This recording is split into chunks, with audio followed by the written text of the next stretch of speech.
Kā mūsu projektā paredzēts, jūlijā dodamies pieredzes apmaiņas braucienā uz Krievijas Federāciju. Programma ļoti saspringta.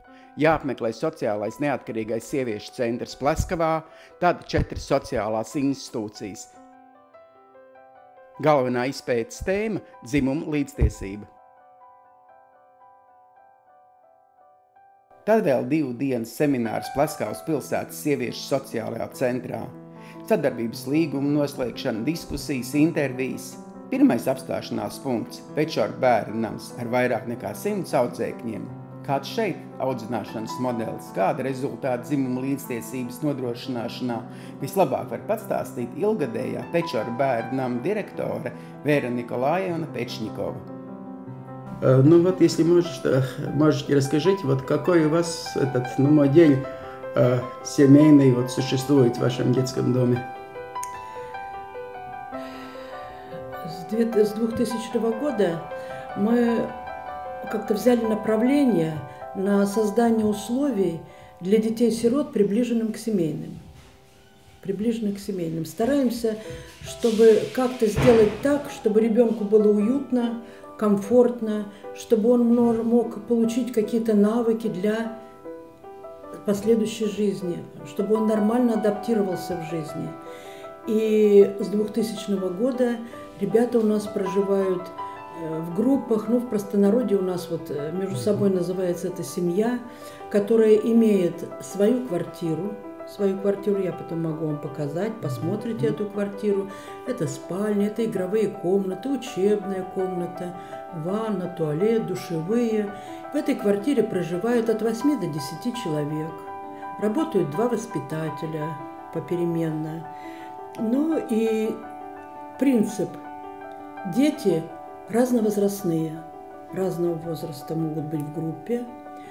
И обязательно дети, родственники обязательно проживают вместе.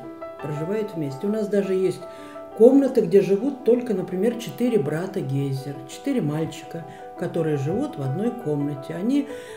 Дело в том, что придет время, когда они выйдут в жизнь, и они должны поддерживать друг друга, они должны знать друг друга. И поэтому мы стараемся вот эти родственные связи обязательно поддерживать. Ну вот в этом системе есть мальчики, есть девочки.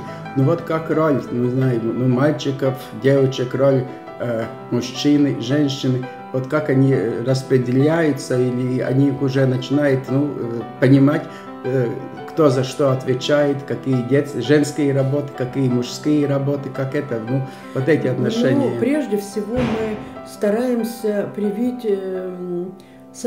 навык самообслуживания.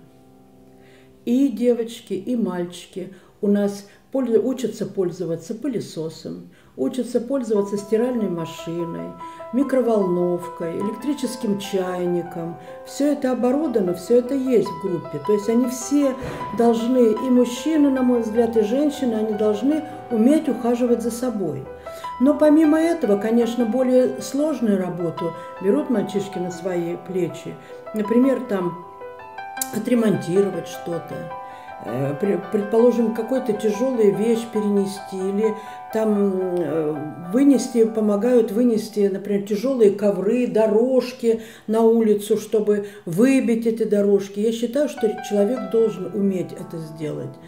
И мы стараемся, чтобы они уважительно относились к девочкам, ребята, чтобы они помогали во всем, чтобы следили за собой, чтобы не было в присутствии там девочек каких-то таких, знаете, небрежности в одежде, там грубости, чтобы они себе не допускали.